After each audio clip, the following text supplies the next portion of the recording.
Hai, apa kabar semuanya? Semoga kabar Anda baik-baik saja. Terima kasih karena sudah memberikan support dan juga kesetiaan Anda untuk membangun channel Codot Film. Yuk kita lanjutkan alur ceritanya, sambil siapin kopi dan cemilan, setting suara volume full. Gasken. Pria berjubah hitam yang menyesatkan. Bergerak di sepanjang jalan, Xiaoyan berjalan langsung ke penginapan tempat dia menginap. Mata menghakimi dan menyembah di sekitarnya menyebabkan dia mengalami sedikit sakit kepala. Dia tidak bisa membantu tetapi meningkatkan kecepatannya saat dia melewati beberapa jalan dan memasuki penginapan. Setelah itu, dia melanjutkan ke kamarnya sendiri. Xiaoyan membuka pintu, masuk dan menutupnya dengan benar. Dia bersandar di pintu dan menghembuskan napas panjang sambil mengusap dahinya. Wajahnya agak lelah. 2 putaran pemeriksaan mungkin tidak terlihat banyak, tapi trik yang tersembunyi di baliknya sangat mengganggu Xiaoyan. Selain itu, kebutuhan untuk bertarung dengan pemuda berjubah abu-abu dalam hal kecepatan selama ronde terakhir hanya meningkatkan kelelahannya. Mengontrol api surgawi pada awalnya adalah pekerjaan yang tepat dan mempercepat proses yang semakin menghabiskan semangat seseorang. Xiaoyan menggelengkan kepalanya dan berjalan menjauh dari pintu, lebih jauh ke dalam ruangan. Dia memercikkan air es ke wajahnya untuk membuat dirinya lebih terjaga. Setelah itu, dia berjalan ke aula bagian dalam dan duduk bersila di tempat tidur. Memaksa dirinya untuk menahan dorongan untuk hanya tidur, Xiaoyan menutup matanya dan membentuk segel untuk pelatihan. Dia melakukan yang terbaik untuk menenangkan nafasnya dan perlahan memasuki mode latihan. Setelah pelatihan bertahun-tahun ini, Xiaoyan sudah jelas bahwa dia dapat memperoleh efek yang lebih besar dengan sedikit usaha ketika dia berlatih dalam keadaan lelah. Pelatihan semacam ini tidak terlalu rahasia, tetapi jika seseorang ingin menjadi orang yang kuat, seseorang perlu mengumpulkan kekuatan dari waktu ke waktu terlepas dari betapa luar biasanya bakat seseorang.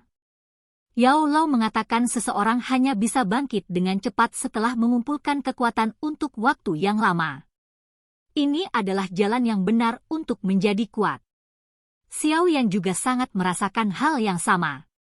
Saat Xiaoyan secara bertahap memasuki mode pelatihannya, dadanya yang sedikit naik dan turun juga diam-diam menjadi tenang.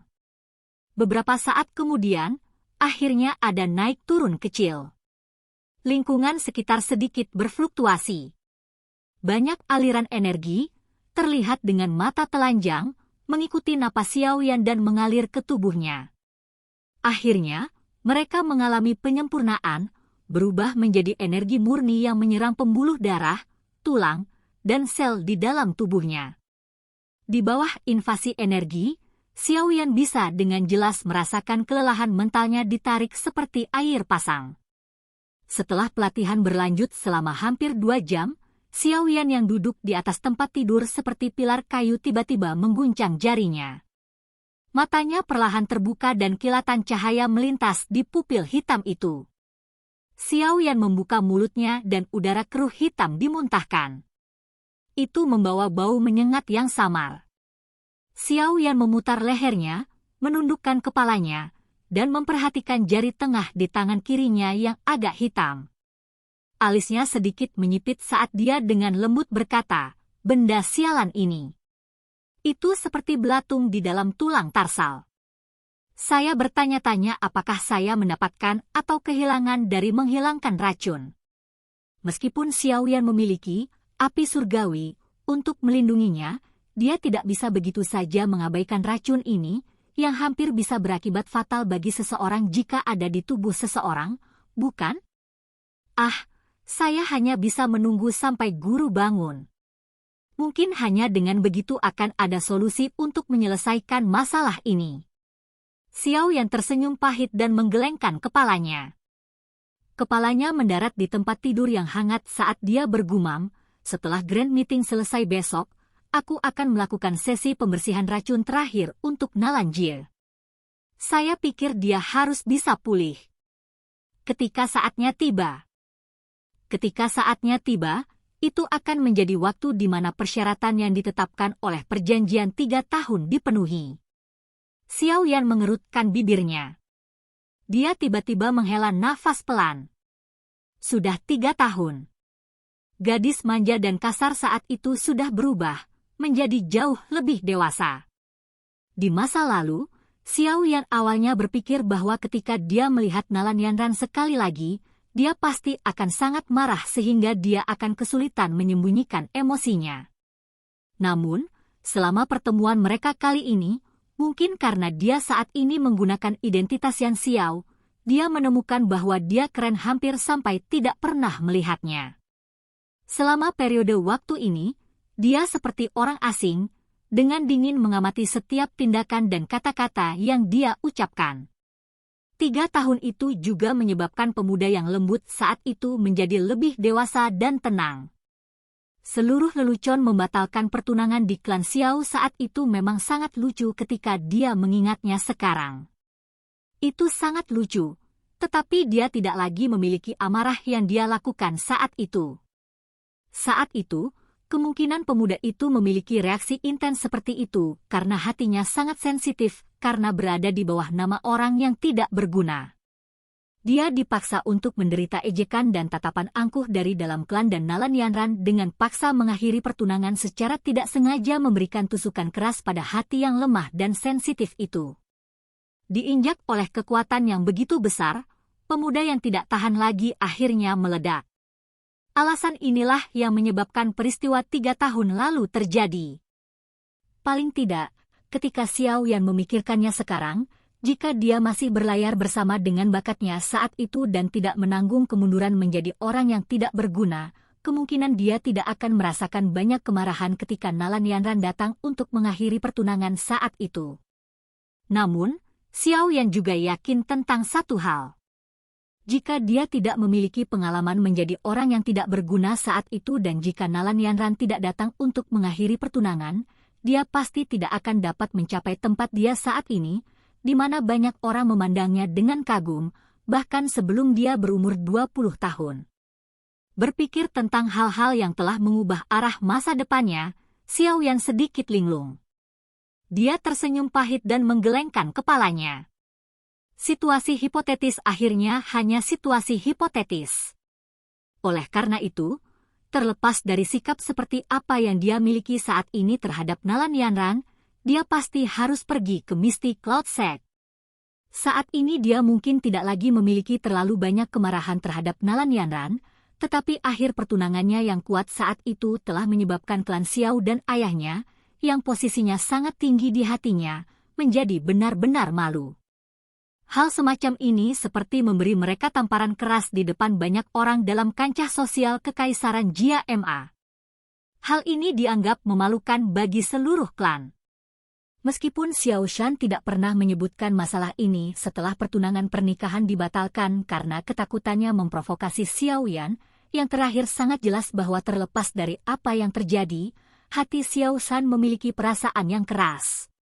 Selama bertahun-tahun keberadaan klan Xiao, dia adalah pemimpin klan pertama yang mengalami sesuatu yang memalukan seperti orang-orang yang dengan paksa tiba di depan pintu mereka dan dengan sigap mengakhiri pertunangan pernikahan yang dijanjikan ayahnya saat itu dengan menggunakan nada mendominasi.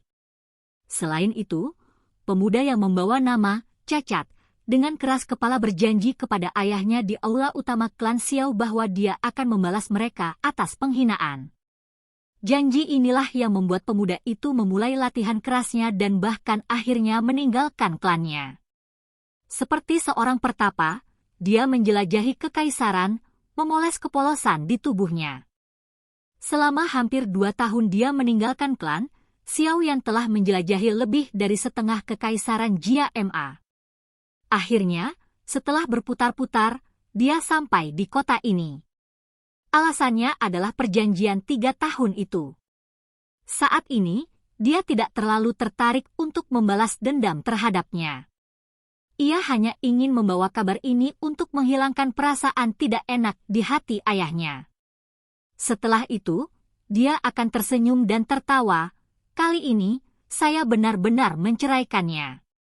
Tidak ada yang akan meragukan itu. Oleh karena itu, Terlepas dari apa yang terjadi, dia harus menuju ke Misty Cloud Sect itu. Tentu saja, jika dia menang melawannya dalam perjanjian 3 tahun, Xiao Yan tidak keberatan sembarangan mengucapkan kalimat padanya, yang pernah bertingkah luhur dan memiliki wajah penuh dengan penghinaan di depannya. Penilaianmu sangat buruk. Ini bisa dianggap sebagai balas dendam kecil terakhir yang akan dilakukan Xiao Yan terhadapnya. Selama 3 tahun ini, Xiao Yan telah memperoleh beberapa hal sementara hal-hal tertentu juga memudar. Namun secara keseluruhan, perubahan semacam ini bagus. Xiao Yan menghela nafas panjang. Tangannya disilangkan di belakang kepalanya saat pandangannya menjadi kabur. Saat dia menjadi lalai, seorang wanita muda yang anggun seperti teratai yang tenang tiba-tiba muncul di benaknya. Di antara cemberut dan tawa, kelembutan dan senyum yang tidak disengaja muncul di wajah dingin Xiao Yan. Xiao Yan saat ini tidak memiliki banyak perasaan untuk wanita yang hampir menjadi istrinya itu. Dia tidak memilikinya di masa lalu, dan kemungkinan besar dia tidak akan memilikinya di masa depan. Jika seseorang ingin dengan paksa bersikeras bahwa dia memiliki beberapa, itu hanyalah perasaan kecil yang harus dimiliki seorang pria untuk menaklukkan wanita-wanita berstatus bangsawan itu. Setelah 2 tahun pengalaman, dia tiba-tiba merasakan dalam kesepiannya bahwa hatinya tanpa sadar telah dirasuki secara diam-diam dan dipimpin oleh seorang wanita muda. Dia jelas merupakan mutiara yang paling mempesona, namun dia suka bersembunyi di sisinya, bertindak dengan cara yang menyedihkan, tidak dicintai dan menarik. Latar belakangnya jelas sangat besar dan misterius, namun dia memberikan dia senyum tenang yang tidak berguna, menjadi jinak dan patuh. Wanita muda yang lembut seperti genangan air musim gugur ini diam-diam meresap ke dalam hatinya tanpa Xiao Yan menyadarinya. Meskipun muda, kecerdasannya sangat jelas sehingga jika dia ingin menangkap hati yang gelisah itu, dia harus mendidihkannya dengan api yang hangat. Suatu hari, ketika Xiao Yan memiliki ide untuk melihat ke belakang, dia akan mengerti. Sun Er, tunggu aku. Setelah saya menyelesaikan masalah di sini, saya akan pergi dan mencari Anda. Sementara dia mengingat wajah anggun dan mengharukan itu, aliran hangat mengalir di dalam hatinya saat dia bergumam pelan. Batuk. Saat Xiao Yan bergumam, suara samar tiba-tiba muncul dari atap. Siapa itu? Meskipun suaranya sedikit, tidak diragukan lagi itu adalah suara teredam yang cukup keras ketika seseorang dengan kemampuan penginderaan luar biasa Xiao Yan mendengarnya. Segera, ekspresinya berubah dan dia berteriak. Pada saat dia berteriak, telapak tangan Xiao Yan terbanting di tempat tidur. Tubuhnya melesat keluar jendela dengan cara yang lentur. Ujung kakinya menekan dengan lembut ke batu yang menonjol dan tubuhnya terangkat ke arah atap seperti burung besar. Membawa dingin sedingin es, tatapannya langsung menyapu sekelilingnya. Bulan keperakan tergantung tinggi di langit saat sinar bulan yang redup tersebar ke bawah, menyinari seluruh kota. Meskipun meminjam sinar bulan, Xiao Yan tidak melihat orang di atas atap. Xiao Yan menyipitkan matanya dan menyapu pandangannya sekali ke sekelilingnya.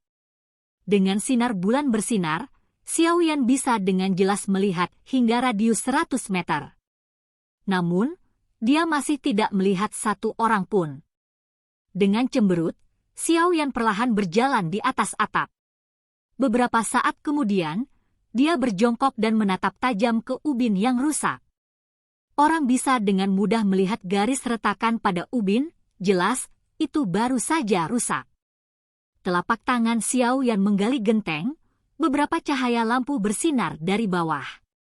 Ruangan di bawah ini kebetulan tempat Xiao Yan berada. Pengawasan. Wajah Xiao Yan gelap dan dingin. Ubin di tangannya langsung berubah menjadi tumpukan bubuk. Dia menepuk tangannya, berdiri dan berbicara pada dirinya sendiri di dalam hatinya, agar pihak lain bisa menghilang dalam waktu sesingkat itu, kekuatannya setidaknya harus berada di kelas doang. Di kota suci Jia Ma, sepertinya hanya ada beberapa klan yang memiliki doang. Kenalan? Klan MU? Klan primer? Keluarga kekaisaran. Keluar sekarang. Menyembunyikan kepala dan menunjukkan ekor, orang mengerikan macam apa kamu ini? Xiao Yan yang sedang merenung tiba-tiba menoleh dan dengan dingin memanggil ke arah tertentu. Jeritan itu bertahan di sekitar atap dan mulai menghilang beberapa saat kemudian. Namun, masih tidak ada gerakan sedikit pun di sekitarnya. Apakah tidak ada orang? Melihat panggilannya gagal, Xiao Yan mengangkat bahunya dan menghela nafas tak berdaya. Tatapannya sekali lagi menyapu sekelilingnya. Akhirnya, dia hanya bisa melompat turun dan kembali ke kamarnya. Setelah Xiao Yan melompat turun, atap turun ke dalam keheningan. Keheningan ini tidak berlanjut selama lebih dari beberapa menit ketika tubuh Xiao Yan tiba-tiba terangkat. Ketika dia melihat atap itu masih belum ada siapa-siapa, dia hanya bisa tertawa getir. Akhirnya, dia menyadari bahwa orang yang mengamati dari atap sudah pergi. Dia menghela nafas, menggelengkan kepalanya dan tidak punya pilihan selain kembali ke kamarnya. Setelah kepergian Xiao Yan yang sebenarnya kali ini, atap tetap diam selama setengah jam sebelum bayangan hitam gelap yang seperti pantulan dari dinding, tiba-tiba dan anehnya pindah dari tempat dengan punggung menghadap ke bulan. Sesaat kemudian, bayangan hitam jungkir balik ke atas dan benar-benar diaglomerasi menjadi bentuk manusia. Sosok manusia itu benar-benar terbungkus jubah hitam gelap. Dia secara acak melirik ke tempat Xiao Yan menghilang, mengangkat kepalanya sedikit dan mengungkapkan wajah tua yang tampaknya memiliki kulit gelap. "Hei, anak kecil ini agak sensitif." Orang berjubah hitam itu tertawa pelan sambil berbisik, "Jika saya tidak tiba-tiba mendengar nama nyonya saya juga tidak akan membuat kesalahan kecil seperti itu. Jika orang lain mengetahui bahwa seorang siswa kelas Doushi benar-benar menemukan kehadiranku, bukankah aku akan kehilangan seluruh wajahku?" Anak kecil ini tampaknya memiliki perasaan terhadap Xiao Jie. Orang tua itu mengerutkan kening di bawah jubahnya saat dia berkata dengan sikap jengkel. Hal yang membuat seseorang sakit kepala terbesar adalah bahwa nyonya saya sebenarnya memiliki perasaan terhadap anak kecil ini. Ini tidak akan berhasil. Meskipun bakat pelatihan Xiao yang cukup bagus, dia masih jauh dari memenuhi persyaratan yang diperlukan. Betapa hebatnya seseorang jika terus berkeliaran di Kekaisaran Magia, tempat yang rusak ini. Jika ini terus berlanjut, dia mungkin akan merasa sangat sedih. Anak muda, menurutmu apakah sangat mudah untuk merayu putrinya? Orang tua berjubah hitam itu menghela nafas dan bergumam, tapi ada beberapa orang yang cukup kuat di sekitar anak kecil ini. Terakhir kali orang tua bernama Jialau itu hampir menemukan kehadiranku. Orang kuat yang akan masuk ke kelas Douzong memang berbeda. Ah, lupakan saja. Beruntung anak kecil ini bergegas ke Misty Cloud Sect. Setelah saya menyelesaikan banyak hal di sini, saya dapat kembali untuk melindungi nona saya. Orang tua berjubah hitam itu mengulurkan kedua tangannya dan memutar tubuhnya. Tubuhnya bergetar sedikit dan jubah hitam itu berangsur-angsur menjadi kabur.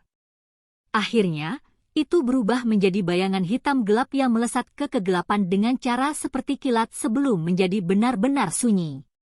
Xiao Yan, yang telah kembali ke kamarnya, duduk di samping meja. Dia mengangkat kepalanya dan menatap atap dengan seksama sampai lehernya sedikit sakit. Baru saat itulah dia tanpa daya menundukkan kepalanya dan menggosok lehernya. Berderak. Saat Xiao Yan menepuk pundaknya, pintu tiba-tiba terbuka. Hai Bodong yang tersenyum perlahan masuk. Ketika dia melihat Xiao Yan, yang belum tertidur, dia tersenyum dan berjalan ke sisi meja sebelum duduk. Dia mengangkat cangkir teh dan dengan cepat menuangkannya ke mulutnya. Anak kecil, kamu benar-benar mampu hari ini. Haha, kamu bahkan benar-benar berhasil mengejutkan FAMA, orang tua itu. Xiao Yan memperhatikan Hai Bodong dan tersenyum. Dia membelai dagunya, ragu-ragu sejenak sebelum tiba-tiba berbicara, Hai tua, Aku ingin tahu apakah kamu merasakan seseorang mengikuti kita baru-baru ini. Berikut. Hai Bodong bingung sesaat ketika dia mendengar ini. Dia segera tersenyum dan menggelengkan kepalanya. Bagaimana bisa? Di Kekaisaran MAMA, tidak ada yang bisa mengikuti kami di bawah pengawasanku. Bahkan iblis tua itu tidak bisa. Merajut alisnya, Xiaoyan menjilat bibirnya dan perlahan memberitahunya tentang masalah sebelumnya dengan cara yang diringkas. Betulkah? Melihat ekspresi Xiaoyan, yang tampaknya tidak bercanda, wajah Hai Bodong berangsur-angsur menjadi serius. Jari keriputnya dengan lembut mengetuk meja. Beberapa saat kemudian, dia sepertinya tiba-tiba teringat sesuatu dan berkata dengan lembut, "Teman kecil, aku akan memberitahumu sesuatu. Tapi masalah ini adalah sesuatu yang saya tidak yakin." Melihat sikap diam-diam Hai Bodong, Xiaoyan tertegun dan dia bertanya dengan ragu, "Apa itu?" "Kamu seharusnya tahu tentang pertarungan kita di Yan City dengan dua Du Huang yang misterius saat itu, kan?" Hai Bodong membelai janggutnya dan dengan lembut berbicara dengan cemberut, "Pada saat itu, samar-samar aku merasakan bahwa ada hadiah Qi yang sangat kuat lainnya. Namun, itu adalah situasi yang mendesak saat itu dan saya tidak dapat merasakannya dengan sangat jelas. Sejak saat itu, saya merasakannya beberapa kali dan indera itu sama samar-samar. Mendengar apa yang Anda katakan malam ini, saya rasa tampaknya ada orang misterius yang telah mengikuti di belakang kita sejak lama." Suara lembut Hai Bodong menyebabkan Xiaoyan tiba-tiba merasa sedikit menyeramkan. Dia menelan ludahnya dan dengan lembut berbicara, "Bahkan kamu tidak bisa merasakannya? Bagaimana itu bisa terjadi? Jangan bilang kalau orang misterius itu adalah Du Zong." Hai Bodong tersenyum pahit dan menggelengkan kepalanya. Dia menghela nafas, "Aku sudah memberitahumu bahwa ini hanya tebakanku. Kami tidak dapat memastikan apakah ada orang seperti itu atau bahwa kami terlalu sensitif." Mendengar ini, Xiaoyan juga tertawa getir. Dia mengerutkan kening dan memikirkannya berulang kali, tetapi dia tidak bisa memikirkan kapan dia telah melakukan kontak dan menyinggung orang kuat sekelas Du Zong. "Baik. Jangan terlalu tertekan. Untuk hal seperti itu, kita akan membiarkan alam mengambil jalannya. Jika benar-benar ada seseorang yang mengikuti kita, dia pasti memiliki niat. Karena ini masalahnya, saya pikir dia akan menunjukkan dirinya sendiri cepat atau lambat." Hai Bodong menepuk bahu Xiaoyan dan menghibur. Xiaoyan tersenyum pahit dan mengangguk. Untuk saat ini, dia hanya bisa berpikir dengan cara ini. "Hei, apa kamu tertarik untuk pergi dan melakukan sesuatu yang baik malam ini? FAMA dan Jia Lau, dua orang tua itu akan hadir." Hai Bodong tiba-tiba berkata sambil tersenyum. Kalian bertiga berakting bersama? Apa yang ingin kamu lakukan?" Mendengar ini, Xiaoyan sejenak bingung dan segera berkata dengan cara tertegun. "Tiga Du Huang berakting bersama. Rumah siapa yang mereka rencanakan untuk dibalik?" "Hehe. Jangan bilang itu karena pemuda berjubah abu-abu itu." Xiaoyan merajut alisnya.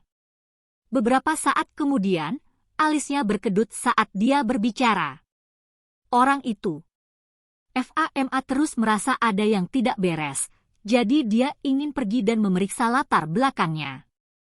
Anda juga harus tahu seberapa banyak pukulan yang akan diterima reputasi asosiasi jika seseorang dari Kekaisaran Chu Yun mengambil tempat juara dari Grand Meeting Kekaisaran Jia Ma. Hai Bodong tersenyum dan berkata, "Kamu tidak akan?" Tangan Xiaoyan meluncur horizontal di tenggorokannya saat dia berkata dengan lembut.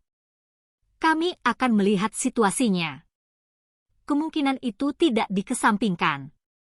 Dengan membantu FAMA, orang tua itu, kali ini, dia akan berhutang budi padaku. Haha. Hai Bodong tersenyum lagi dan berkata, "Kalian semua kejam." Xiaoyan menarik sudut mulutnya. Apakah pemandangan di balik Grand Meeting tidak terlalu gelap? Theo, sangat bias. Jangan beri aku omong kosong itu. Jika Anda ingin melihat latar belakang orang itu, ikuti saya. Hai Bodong berdiri. Tubuhnya bergoyang saat dia berjalan keluar ruangan. Di belakangnya, Xiao Yan ragu-ragu sejenak dan mengikuti. Dia benar-benar ingin melihat apakah orang itu benar-benar memiliki kemampuan seperti itu di usia yang begitu muda, atau apakah ada alasan lain untuk itu. Silahkan pergi ke. Oke guys, jangan lupa like, comment, share, and subscribe di channel Codot Film. See you next video, peace out and bye-bye.